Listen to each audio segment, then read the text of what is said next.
Har Har Mahadev, welcome back to my another mini blog. তো আমি সোনালি আবারও চলে এসেছি তোমার সাথে গল্প করতে। তো কেমন আছো বন্ধুরা? তো খাওয়া দাওয়া শেষ হয়ে যাওয়ার পরে ফাইনালি চলে আসছিলাম মেলার ভিতরের দিকে প্রবেশ করার আগে দেখিয়ে দিই তোমাদেরকে রাস্তার চারিপাশে কতগুলো দোকান বসেছে আর কতগুলো মানুষজন যাচ্ছে। এই হচ্ছে মেলার প্রবেশের গেট। তো চলো যাও যা। প্রবেশের গেটের থেকে যেতে যেতে বাঁ দিকে পড়বে মেলার আসল জায়গাটা, মানে যেখানে সবকিছু আরো বিক্রি হচ্ছে। কতজন মানুষ এসেছিল, লোকে না দেখলে বিশ্বাস করবে না। এই সকালবেলা মেলাটা তো অনেক বড় হচ্ছিল, সেই হিসাবে সবটা ঘুরে দেখা তো সম্ভব হয়নি। যেহেতু রাস্তার দুপাশে বড় বড় মাঠ ছিল, সেখানেই মেলাটা হচ্ছিল।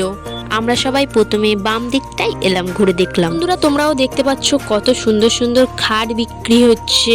বক্স খাট বলো, টেবিল চেয়ার বলো, পুরনোও ছিল। আসলে এটা পুরনোর মেলা, কিন্তু তার সাথেও নতুন বিক্রি হচ্ছিল। তো পুরোনো বই যেগুলো এখনো দোকানে পাওয়া যায় না, সেগুলোও বিক্রি হচ্ছিল। বন্ধুরা তোমরাও চাইলে এসে কিন্তু ঘুরে দেখে যেতে পারো।